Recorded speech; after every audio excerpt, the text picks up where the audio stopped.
सभी को राष्ट्रीय प्रौद्योगिकी दिवस की शुभकामनाएं। आज ही के दिन यानी 11 मई 1998 को पोखरण सेकंड सफल परीक्षण कर दुनिया से भारत का लोहा मनवाया था। इससे पहले 18 मई 1976 को पोखरण में प्रधानमंत्री इंदिरा गांधी की सरकार के समय पोखरण फर्स्ट का पहला सफलतापूर्वक परीक्षण किया गया था। इस परीक्षण का कोड नाम स्माइलिंग बुद्धा था। पोखरण सेकंड परीक्षण के समय अटल बिहारी वाजपेयी जी की सरकार थी। अटल जी ने अपने 13 दिन के शासनकाल में DRDO और DER के साथ मिलकर गंभीर रूप से कार्य किया था। इस समय भारतीय सेना की 58 इंजीनियर रेजिमेंट को इस काम के लिए चुना गया। इस मिशन में 80 वैज्ञानिकों के साथ दो बड़े वैज्ञानिक डॉक्टर APJ अब्दुल कलाम व R चिदम्बरम की अध्यक्षता में इस योजना को हरी झंडी दी गई।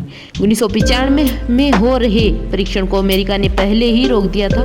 उसी से सबक लेते हुए इस बार भारत ने इस योजना को अंजाम देने के लिए कूटनीति अपनाई। इसमें वैज्ञानिकों को सेना की ड्रेस में उस स्थान पर भेजा जाता था। दिन के समय गतिविधियां सामान्य होती थी, लेकिन रात में अंधेरे में कार्य को अंजाम दिया जाता था, क्योंकि अमेरिका की खुफिया एजेंसी CIA भारत की हर हरकत पर नजर रखे हुए थी। अमेरिका ने अरबों रुपए खर्च कर पोखरण पर 4 सैटेलाइट स्थापित किए थे। परीक्षण से 10 दिन पहले एयरफोर्स के AN-32 विमान ने मुंबई के सांता क्रूज एयरपोर्ट से रात के समय उड़ान भरी।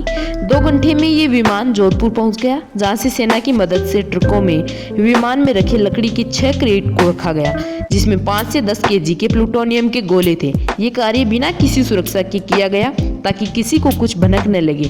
विस्फोटक, डेटोनेटर और ट्रिगर पहले ही पहुंचा दिए गए।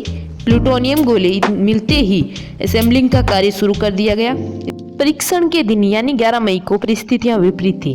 पूरे दिन तेज आंधियां चल रही थी। इससे तापमान 43 डिग्री सेंटीग्रेड तक बढ़ा हुआ था। जब तेज हवाएं रुकी तो एक बंकर में बैठे काकोडकर, संथांग चिदम्बरम, APJ अब्दुल कलाम जी ने एक उल्टी गिनती से चलने वाले कंप्यूटर का बटन दबा दिया।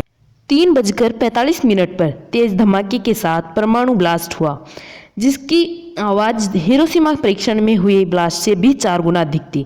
इस प्रकार भारत अब उन 6 परमाणु शक्ति वाले देशों में शामिल हो गया। उस समय इजराइल ही एकमात्र ऐसा देश था जिसने भारत के इस परीक्षण का समर्थन किया। उस परीक्षण के खिलाफ America, Japan, France, Britain, Canada, चीन जैसे बड़े देश थे जो इसके खिलाफ थे और प्रतिबंध लगा रहे थे।